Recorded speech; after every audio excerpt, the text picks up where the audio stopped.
Abakungu bazimba biti b'enjawulo bakunde mu Kiriziya ya Our Lady of Holy Rosary Kiteezi mu ggombolola y'e Kawempe okwetaba mu misa y'okusabira omwoyo gw'omugenzi Emmanuel Kabonge Kandula, muto wa mukwano gwa Katikkiro Charles Mayiga Francis Buule owa Bulan Mayiga Company Advocates eyavudde mu bulamu bw'ensi. Misi n'etabiddwamu ne Katikkiro wa Buganda Charles Mayiga n'omukyala Margaret Mayiga, Francis Buule owa Bulan Mayiga Company Advocates, ab'enganda z'omugenzi, abako n'ab'emikwano.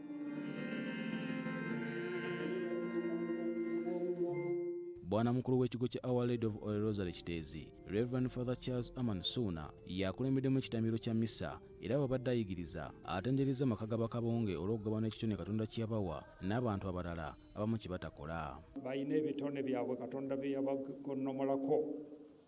Nze mbategeera bwe nti bantu bakozi nnyo, bantu bagezi, ate ebitone byabwe tebabyekomera. Mu kwogera kwe, Kamalabyonna Charles Mayiga asabye abantu ba Buganda bulijjo okwekebeza endwadde naddala ezitasiigibwa kubanga zimazeewo bangi. Kizibu okumanya nti olina entunnunsi. W'omanyira nti olina entunnunsi kaba kabaate nga katuuse. Entunnunsi ye pressure. Sukaali taluma waakulumira ng'obudde butabuse. Kookolo abasajja abali wano nga muweza emyaka 4 n'okweyongerayo. Akatungulu kookolo no gwe bayita akatungulu ogenda okumanya nga ebiseera bigayeggaye nno ensigo kaabe siriimu tosobola kumumanya nga yakakukwata. Katikkiro agamba nti omwaka guno Obwakabaka tebugenda kusagira ku byabulamu by'abantu ba Kabaka era nti enteekateeka y'okukola dduyiro y'emu ku nteekateeka ze bagenda okusimbako essira. Mukole dduyiro ly'eddagala erisookerwako. Mu Bulange eyo tukola dduyiro, nkola dduyiro n'abakozi bange, ne bw'oba osaawa muddo ne bw'oba ojja ne tukola dduyiro. Abamu abakola mu Bulange bali wano tebaagala kukola dduyiro.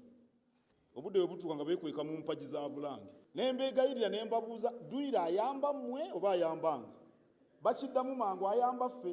Ow'omu mbuga akubiriza benju ya Kabonge okusigala nga bali wamu era tebalekerera nnamwandu n'abaana b'omugenzi. Bazzukulu ba Kabonge muli bangi ddala, mubeere bumu.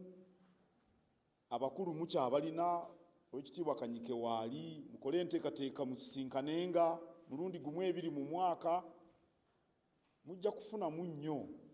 Munnamerika Francis Buule okuva mu Buule and Mayiga Company Advocates nga muganda w'omugenzi yeebazizaawo bonna abazze badduukirira okulaba nga bataasa obulamu bwa muto we. Kandula ono yatandika okunafuwa bwe yafuna obulwadde, yasooka nafuna obulwadde obw'entunnunsi emyaka nga 5 emabega. Ne buvaamu okunafuya omutima gwe. Ate na developinga ne sukaali. Covid bwe yajja ky'omukisa omubi ate n'amukwata. N'ayongera okunafuwa era n'amuyisa bubi ddala. Nnamwandu wamu n'abaana beebazizza bazze babayambako mu kujjanjaba omuntu waabwe.